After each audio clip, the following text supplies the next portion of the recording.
Recipe టేబుల్కు స్వాగతం. ఈరోజు శివరాత్రి సందర్భంగా రవ్వ కేసరి రెసిపీను ఎలా ప్రిపేర్ చేసుకోవాలో చూద్దాం.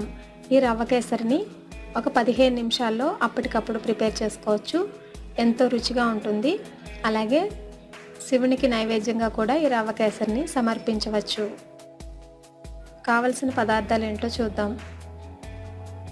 బొంబాయి రవ్వ 1 కప్పు, పంచదార 1.5 కప్పు, వాటర్ 3 కప్పులు, నెయ్యి 5 టేబుల్ స్పూన్స్, కుంకుమ పువ్వు 2 పించులు, ఫుడ్ కలర్ 3 పించులు, యాలకుల పొడి 1 టీ స్పూన్, క్యాష్యూ నట్స్ 10. ఇవి గార్నిష్ చేయడానికి మాత్రమే. ముందుగా ప్రిపరేషన్ ప్రాసెస్ ఎలాగో చూద్దాం. ఒక నాన్ స్టిక్ పాన్ తీసుకుని అందులో 2 టేబుల్ స్పూన్స్ నెయ్యి వేసి, నెయ్యి మెల్ట్ అయిన తర్వాత క్యాష్యూ నట్స్ వేసి వేయించుకోండి.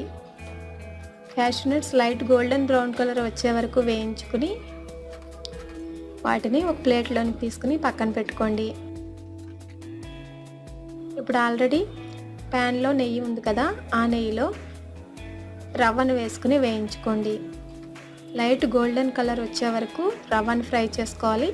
అలాగే కొంచెం నోట్లో వేసుకుంటే క్రిస్పీగా ఉంటుంది. అలా అయితే రవ్వ ఫ్రై అయినట్లు లెక్క. ఇప్పుడు రవ్వను కూడా ఒక ప్లేట్లోనికి తీసుకుని పక్కన పెట్టుకోండి. ఇప్పుడు సేమ్ ప్యాన్లో 3 కప్పుల వాటర్ను యాడ్ చేసుకోండి. 1 కప్పు రవ్వకు 3 కప్పుల వాటర్ వేయాలి. ఇప్పుడు వాటర్ మరుగుతున్నప్పుడు వేయించుకున్న రవ్వను వేసుకుంటూ గరిటెతో కలుపుకుంటూ ఉండాలి. ఇలా చేయడం వలన ఉండలు లేకుండా ఉంటుంది. మొత్తం రవ్వనంతటిని వేసుకున్న తర్వాత రవ్వను బాగా కలుపుకోవాలి. బబుల్స్ లాగా ఫామ్ అవుతుంది. ఈ టైంలో షుగర్ని యాడ్ చేయండి. 1 కప్పు రవ్వకు 1.5 కప్పు షుగర్ అయితే సరిపోతుంది.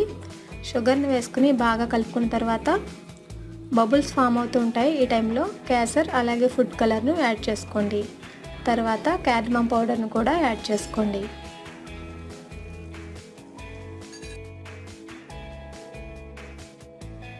ఇలా మిక్స్ చేసుకుంటూ ఉండాలి.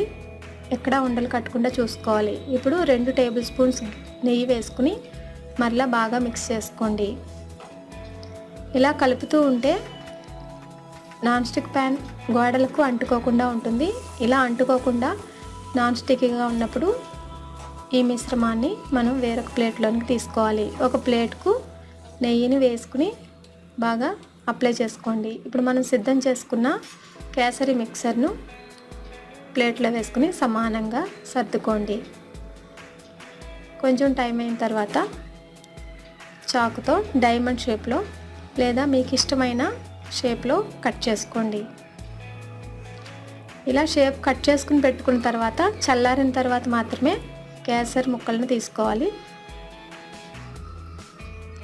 వేడిగా అయితే అవి రావు. ఇప్పుడు ఈ మిశ్రమం చల్లారింది. చాకుతో ఇలా ఒక్కొక్క ముక్కను వేరుగా తీసుకోండి. ఇది ఫ్రిడ్జ్లో పెట్టుకునైనా సర్వ్ చేసుకోవచ్చు, లేదా కొంచెం వేడిగా ఉన్నప్పుడైనా సర్వ్ చేసుకుంటే ఎంతో రుచిగా ఉంటుంది. చూసారు కదా, ఎంతో ఈజీగా ప్రిపేర్ చేసుకునే రవ్వ కేసరిని మీరు కూడా ప్రిపేర్ చేయండి. మీ అమూల్యమైన ఫీడ్బ్యాక్ను నాకు పంపించండి. మరిన్ని ఫెస్టివల్ రెసిపీస్ కోసం రెసిపీ టేబుల్ను సబ్స్క్రైబ్ కాగలరు. అలాగే టెక్స్ట్ రెసిపీస్ కోసం recipetable.netను చూడగలరు.